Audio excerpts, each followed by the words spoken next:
You are leading edge beings, having leading edge experiences, giving birth to leading edge desires that you must now become a vibrational match to if you are to close that gap. And closing that gap means coming into vibrational alignment with Source. And what that means to you, besides manifesting all of the things you want, it means vitality and clarity. It means positive emotion. It means appreciation. It means love. It means joy. It means passion. It means exhilaration. In other words, when you are in alignment with your Source, that's what those most positive and good feeling of emotions are. And the further out of alignment you are with your Source, then the worse you feel. And we're going to say something else here right now for the first time. The emotions that you feel are only about your own personal vibrational relativity. They're not about what somebody else is doing. They're about your relationship with the things that you have said you want, that Source has agreed that you should want, that you are having some vibrational relationship with here and now. Your emotional guidance system is always in every moment letting you know the only two things that matter: the vibrational relativity between who you have now become as a result of your leading edge exposure to your leading edge experience, and what you are doing about it here and now. We'll talk a lot about closing this emotional gap. And you're going to notice that closing this emotional gap is the same thing as moving up the emotional scale. It's the same thing as quantifying your journey. We see Esther and Jerry. They're going across the desert from Phoenix to San Diego. It's an easy journey, really, 400 miles. They know they must head west. It takes about 8 hours or 7 hours or 6 hours. It depends on which one of them is driving. And as they're moving out across the desert, we never see them get to about the halfway point or beyond Yuma and be so disappointed that they're not yet in San Diego that they freak out and get disoriented and turn around and go back to Phoenix. In other words, they don't go Phoenix, Yuma, Phoenix, Yuma, Phoenix, Yuma, Phoenix, Yuma, Phoenix, Yuma, Phoenix, Yuma, and then announce that San Diego is incurable. They don't go Phoenix, Yuma, Phoenix, Yuma, Phoenix, Yuma, and then announce that it's impossible, because they understand the journey. So when you understand the journey, you can tell which direction to face. And when you know which direction to face and you apply some consistency, eventually you're going to get to where you want to be. But we see many of our physical friends on the journey from sickness to wellness, getting nearly to the point where the wellness is going to start manifesting, and they take score of where they are right now. They take the test, and then they freak out and turn around and go back to Phoenix. So they go sick, sick, sick, sick, and then they announce, and science helps them, you've got something that is incurable. And we say, that's not possible. It just must be that you're stuck in a vibration that isn't allowing the wellness in that would be there if you'd stop doing that thing that is not allowing the wellness in. There is only a stream of well-being which you are allowing or not. There's not a stream of sickness. You don't walk into a room and look for a dark switch. You don't open the closet door where darkness is and expect the darkness to come in and dilute the light. You don't say, let the darkness in, it's too bright in here. You push a button or turn a knob and you resist the light. There's not a source of evil. There's not a source of darkness. There's not a source of sickness. There's a source of well-being which you allow or not, and you can tell by the way you feel whether you are in vibrational alignment with the well-being or whether you've got something going on that's not allowing it to flow. So what happens to so many people is that they let what is dominate their personal vibrational patterns. Instead of thinking about where they're going or where they would like to go or remembering a better time, they focus almost without exception doggedly on what is. And the thing about that is, whatever you are giving your attention to activates a vibration. So let's say you want more money. Clearly, every day something happens that causes you to launch rockets of desire, and we want you to know those rockets are being lovingly tended for you in vibrational escrow. In other words, they're over there. We like that term, vibrational escrow. They've got your name on it. Nobody else is going to get it. It's there for you, just waiting for you to become a vibrational match with what you're asking for. And over a lifetime, you launch so many rockets of desire relative to so many things, but especially on the subject of money, that there is a veritable fortune lurking there waiting for you in vibrational escrow. We're not kidding you about that. If you know how many circumstances and events have been queued up, lined up for you, just waiting for you to close the vibrational gap. But instead of closing the vibrational gap, many of you are doggedly looking at what is. I don't have enough money. I'm irritated that I don't have enough money. I'm irritated that my friend does have enough money. I'm irritated that the government takes too much of my money. I'm irritated that things cost too much. As you keep beating the drum of what is, you stay stuck in Yuma, or worse. In other words, you go back and forth from where you want to be. And then you announce, after a long time of what feels like struggle to you, you announce that you just can't seem to get the gap closed and let money flow into your experience. And we say, first of all, you just got to get consistently pointed in the direction of more money. And you say, well, how do I do that? And we say, you follow the trail of thoughts that feel increasingly better. When you follow the trail of thoughts that feel increasingly worse, you end up in a manifestation that does not please you. 99.9999% of every creation is complete before there is any physical evidence. You've been marching in terms of thoughts, memories, pondering, in terms of what you're observing, imagining, in terms of what you're pretending. In other words, focusing, past, present, or future, is only about whatever you're giving your attention to. So when you're musing, you're focusing. When you're explaining something, you're focusing. When you're imagining, you're focusing. When you're remembering, you're focusing. When you're observing, you're focusing. So in every waking moment, you're focusing. And as you're focusing, you're offering a vibration that is either widening or closing the gap on a number of issues relative to what you want.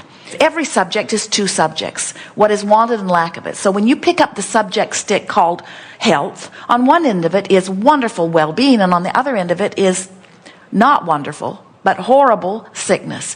When you pick up the stick that says abundance, on one end of it is all of the money in the world that you want, and on the other end of it is not nearly enough. So every subject is really two subjects. And imagine this subject stick out there in your future, and off in one corner of the room is something that you're really going to like when you get there, and off in the other corner of the room is something that you're really not going to like when you get there. We hear people say, Abraham, it just came out of the blue.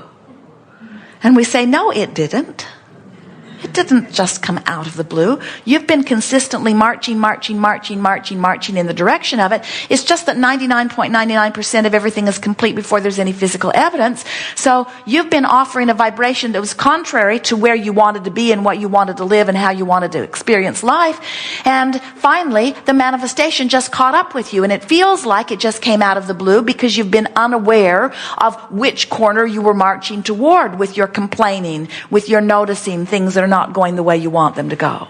We have a new technique that we're offering here that we would like you to understand that you must apply in every moment of every waking day, and that is, we call it the forking off process. In other words, here I stand wherever I am, forking off to close the crack. How's that?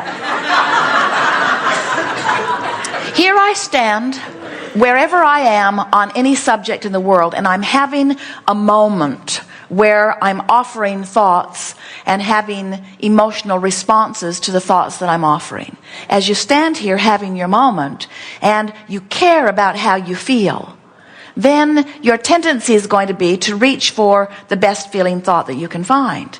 And so as you reach for a little better feeling thought, you can't go all the way to feeling great, but as you reach for a better feeling thought and you consistently do that, before you know it, you're at that manifestation point and it pleases you as it manifests. But if you are complaining and worrying and fussing and fuming and angry and frustrated and overwhelmed and worried and more, then when you get to the manifestation, it will not please you, because nothing bucks your current. Everything reflects the vibrational frequency of your being. When you're standing in the midst of a manifestation that does not please you, and you don't take the time to try to make the best of it from where you are, all you do is cue yourself up for a later manifestation that's not going to please you either.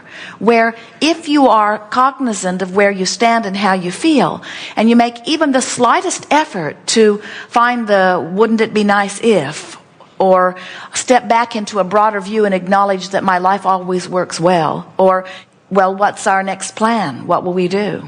recognize that in every moment, wherever you're standing, you've got options. And the options are very few. The options, in fact, are only two. I can approach this in a way that feels a little better, or I can approach this in a way that feels a little worse. And we want you to understand that, believe it or not, that simple forking in your now is everything that science of deliberate creation is about. You can't create far off into your future, and you can't create very far from where you're already vibrating. You can't quantum leap on the emotional scale. You can't be feeling despair and leap all the way into bliss, no matter how many people tell you that you should follow your bliss.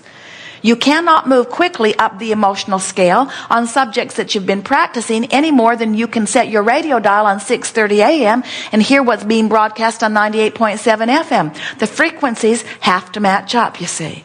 So what we're going to talk about here today is mostly about helping you to make peace with where you are. In other words, nothing very important is ever going on anywhere if you will just stand and regroup and then think, which corner do I really want to list or fork in the direction of? If the better feeling option feels better, then you've released the resistance. So what has happened is, this life experience has shown to you evidence of resistance that you've been lugging around that you were unaware you had until it manifested. Now, we want you to get more and more aware of the way you feel so that you are aware of things resistance-wise before they manifest. Because once you've got the diagnosis, or once you've got the bankruptcy, or once you're living what you don't want to live, now you've missed quite a few cues, you see. And so it is better if you catch it before it manifests, but no big deal. At any point that you realize, whether it's because you feel the emotion that's telling you that you're not moving in the direction you want, or whether it's because something is manifested and you really know that you're right where you don't want to be. In either case, your work is the same. Your work must be to stand where you are because you've got no choice. You can't stand anywhere that you're not. You're standing in this vibrational place, in vibrational proximity to all of the things that your source has become because of you. And you have an option of trying to make it feel a little better or trying to make it feel a little worse.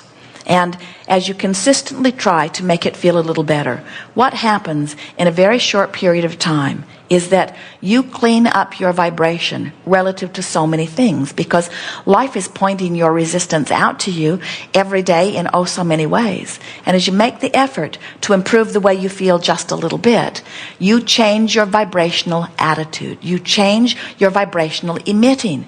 And law of attraction is responding to the vibration that you're emitting. You are vibrational beings. The universe isn't responding to your words.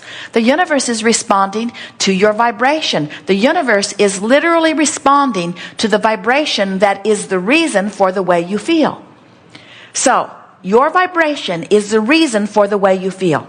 I want to talk about this just for a moment, because once you get this, you're home free forevermore relative to anything and everything you want. Your emotions are your indicator of your vibration. But what do we mean by that?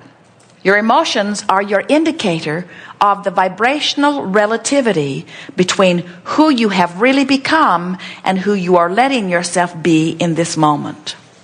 Isn't that wonderful to know? In other words, your emotions are telling you vibrationally where you are in relationship to everything that you want. So never again will you ever feel impatience about unknown factors, because never again will there be any unknown factors. If you are worried about something, it can't get better. If you're frustrated about something, it might be improving slightly, but so slowly that you're probably pulling your hair out. In other words, you've got to close that vibrational gap, and you're the only one who can do it. Friends, if you believe that what is controls the way you feel, then you're done. If what is controls the way you feel, then you have no possibility ever of changing your vibration, which means you look at what is, you vibrate about what is, the universe gives you more of what is. And then you look at the more that you're getting, and then you offer a vibration about it, and then the universe gives you more of it. If you want something to change in your experience, you have to change the way you feel. You have to change the way you're looking at it if what it is to change.